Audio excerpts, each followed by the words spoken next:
Hello. I did not think this would happen, but it's really almost Pesach, almost Passover. We are at the incredible FFH program and going to be celebrating Passover with 800 of our nearest and dearest friends. And I'm holding the phone, so I'm sorry if it's shaky. I just want to very quickly get out a message. Usually this is my weekly video on the Torah portion, but because this Friday night and Shabbos day correspond with Passover, it's all Passover readings and related readings. So I just want to share a few quick ideas of how we connect with Passover. And I already posted something on my page about this. But basically, last night we did our search for chametz, which is for the leavened bread. And we search at night and we search by candlelight. And really this idea that entering into this holiday, we have to search out specifically when it's dark, specifically at night. And, you know, as much as night and darkness is considered sometimes, you know, related to the exile and negative and when things are hidden, it's also when the Jewish day begins. So the holiday now is going to begin at nightfall, and last night was the beginning of the day. And it's really this almost juxtaposition between light and dark and day and night and all new beginnings, which is what Passover is all about. So we search for these pieces. And then this morning we burn them. And we have a lot of ideas in Passover related to burning because we burn the chametz, we burn the bread. And this is also, the bread is always compared to the ego. It rises, right? Like the yeast and the flour and everything mixes together and it rises and it has this air in it and it's connected to ego.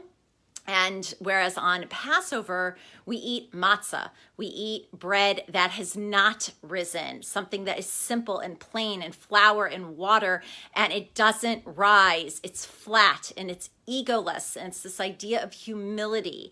And it actually says that we began eating it on Passover and we ate it for 30 days until we started receiving the manna, which again was this food that could taste like anything we wanted it to taste like.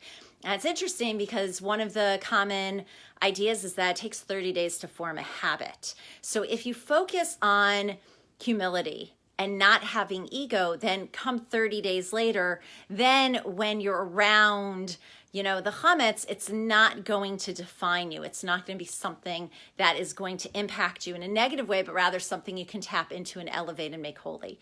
So here we are going into Passover, and Passover actually means, Pesach means to leap, to jump. It's the idea of no feet are on the ground. You have to have this quantum leap where you are completely shifting and transforming your reality and leaving behind what you knew and leaving behind who you were and leaving behind what enslaved you, and be willing to jump and to leap and get both feet off the ground, which is terrifying because you don't know when you're going to land, how you're going to land, any of those details.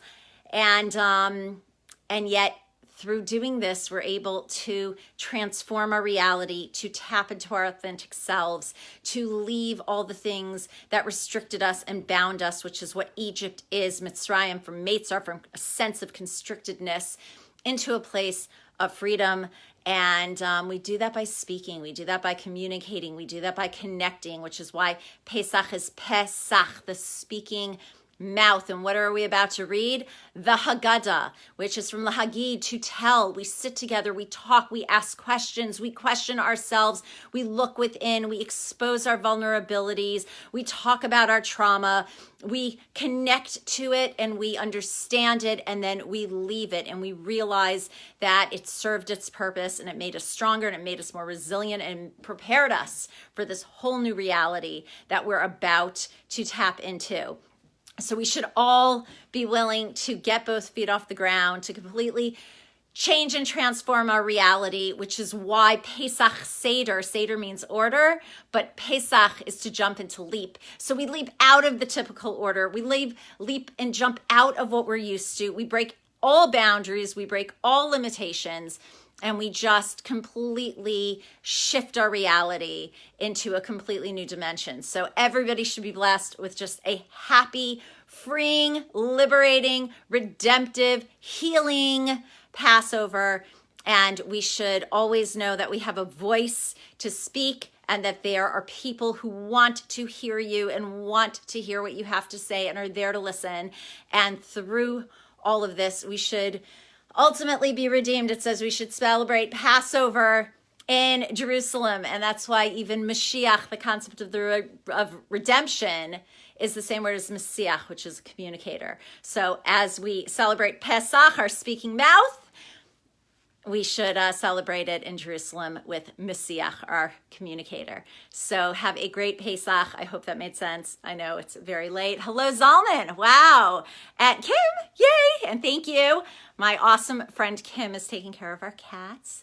And I don't know who else is here, but have, it should be a beautiful, healthy holiday. Take care.